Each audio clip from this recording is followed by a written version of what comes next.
And now, your First Alert 5 weather. We topped out in the mid-80s earlier this afternoon. Clouds have moved in, taking the edge off that heat.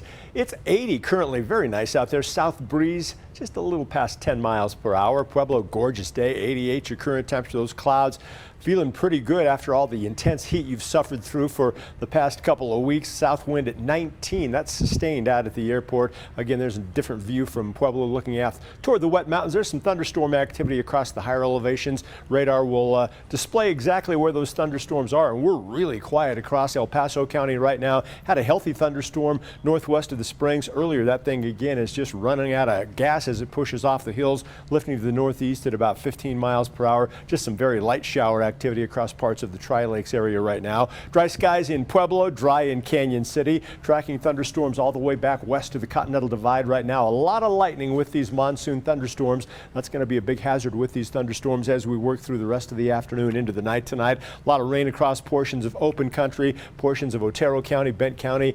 Most of those thunderstorms right now across Los Animas County, moving slowly. Steering winds aloft are generally weak this time of the year, and that is certainly the case this afternoon. So any area underneath those thunderstorms getting some super soaking rainfall right now. Dew points are real high, 50s and 60s here across the News 5 viewing area. So again, those thunderstorms have a lot of fuel to work with as they push off the mountains across portions of the lower elevations. Here's what's going on. This is my big weather story. That area of high pressure that has been bringing us that intense heat has finally pushed off a little to the south and east, not only bringing in slightly cooler air, but also opening the door for that monsoon moisture. You can see that subtropical trickle bringing that moisture up into our state. It originates down south, moves across Arizona, New Mexico, Utah, finally up into our state, and that again is the fuel for the thunderstorms we've got working across our area. Pressure pattern will show very little modification tomorrow, so we do it all over again. Some of the stronger thunderstorms could have hailstones up to an inch in diameter. Heavy rain and flash flooding with those slow-moving monsoon thunderstorms,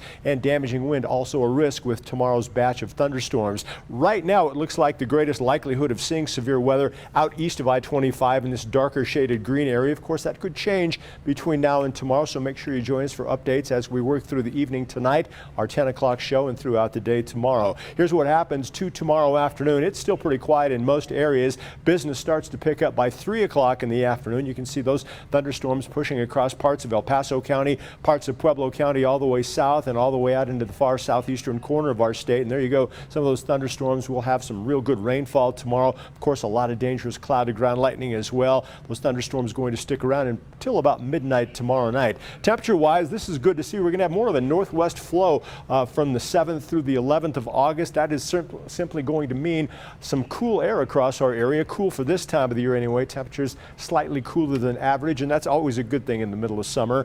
Overnight low temperatures tonight dropping back into the 50s and 60s. Temps tomorrow 80s and 90s, real close to where we should be this time of year. Going to be another humid day across southeastern Colorado. In Colorado Springs, here's that super 7-day forecast. Going to go with a 70% chance of seeing some thunderstorm activity across the area tomorrow. Temperatures warm a couple degrees Thursday into Friday. Not as many thunderstorms those days as the air mass tries to dry out just a little bit. Thunderstorms back over the weekend. I'm tracking a cold front that's going to roll in during the day on Saturday, bringing a chance of thunderstorms as well. And in Pueblo, hang tough the next several days into the 90s. Cooler air, only 80s next week.